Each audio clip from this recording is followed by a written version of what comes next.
Thank you, ladies and gentlemen. Thank you. I am honored to be here representing the John Birch Society today, and we're going to be speaking today concerning the very important subject, morality and freedom, America's dynamic dual. We talk about the foundations of our nation. There's a scripture that declares, if the foundations are destroyed, what can the righteous do? Our rights come from God. Our rights do not come from the government. The Declaration of Independence, which was signed in 1776, says these words, "We hold these truths to be self-evident, that all men are created equal, that they are endowed by their Creator with certain unalienable rights, that among these are life, liberty, and the pursuit of happiness." Our rights come from God, not the government. But these rights that come from God, ladies and gentlemen, are secured by our United States Constitution.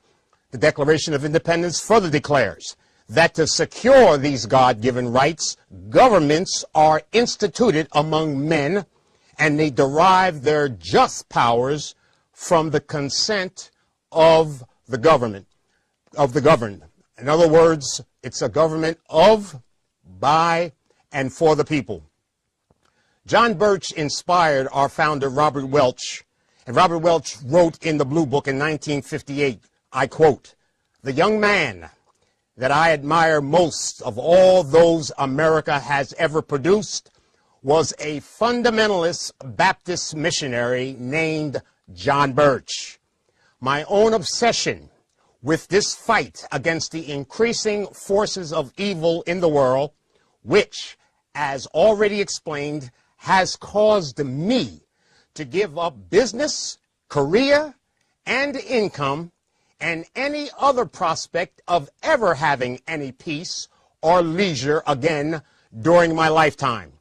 This is due in large part to my admiration for John Birch, to my feelings that I simply had to pick up and carry to the utmost of my ability and energy the torch of a humane righteousness, which he, John Birch, carried so well and so faithfully when the communists struck him down," unquote.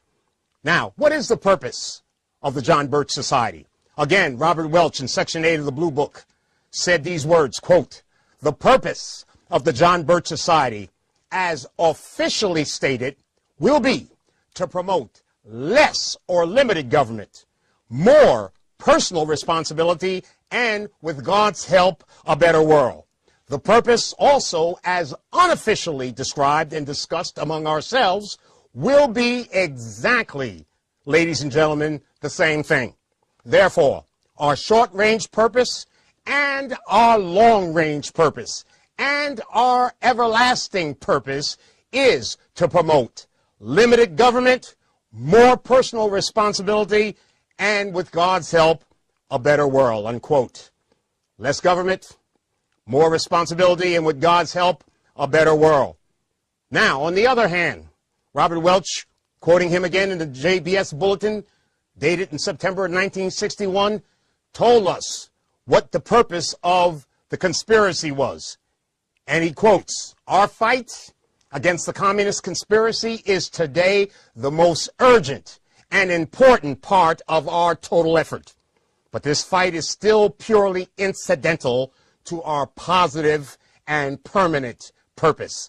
That purpose is, again, and he reiterates, to bring about less government, more personal responsibility, and, with God's help, a better world. Secondly, since it is the purpose of the communist conspiracy to bring about total government and an absence of all personal responsibility and a completely immoral world, we must do all that we possibly can to help destroy the communist conspiracy at the earliest possible moment," unquote. Now, let us contrast these two purposes, the JBS versus the conspiracy. On the one hand, John Birch Society, we look to the United States of America as a sovereign, constitutional republic. At the government level, we believe in less government. We want a restoration of our constitutional republic. On the other hand, the conspiracy operating on the premises of the United Nations or totalitarian world government, they want total government, totalitarian United Nations world government. Now, on the second level of the personal level, those of us as individuals in the John Birch Society, we want more personal responsibility. We want an increasing degree of freely, without coercion, adhering to absolute moral principles. Contrastly, the United Nations and the totalitarian world government want an absence of all personal responsibility and zero adherence to any absolute moral principles. And finally, collectively, on a cultural level, we in the John Birch Society want for the United States of America as a sovereign constitutional republic, we want, with God's help, a better world, greater adherence to large and sustaining moral principles by collective citizens in general. Conversely, the United Nations, through the totalitarian one world government, wants just the opposite. They want a completely amoral world. In other words, ladies and gentlemen, zero adherence to moral principles by citizens, leading to chaos and anarchy. Someone may ask, as many people have asked me over the years, why does the John Birch Society have such a negative public image? I don't have all the answers, ladies and gentlemen, to that question. But the few facts I do have, I know that in around 1960, 1961, the communist press in the Soviet Union and the United States initiated an intensive smear attack on the John Birch Society. Later on in 1961, the Council on Foreign Relations that dominates the news media in the United States repeated and amplified the communist smear attack on the John Birch Society. But in the mid-60s, the conspiracy switched their tactics from loud, continuous smears of the John Birch Society to profound silence punctuated by occasional negative articles. We must expose the enemy, and we must save our country. Quoting Robert Welch in the publication Truth and Time in 1966, he says these words, quote, "But the communist movement is only a tool of the total conspiracy. The enemy, which we need to oppose, then expose and destroy in order to save our great nation and our civilization, can properly be identified as the communist conspiracy. But, however, to understand this enemy, it is very important to remember and to understand its roots," unquote.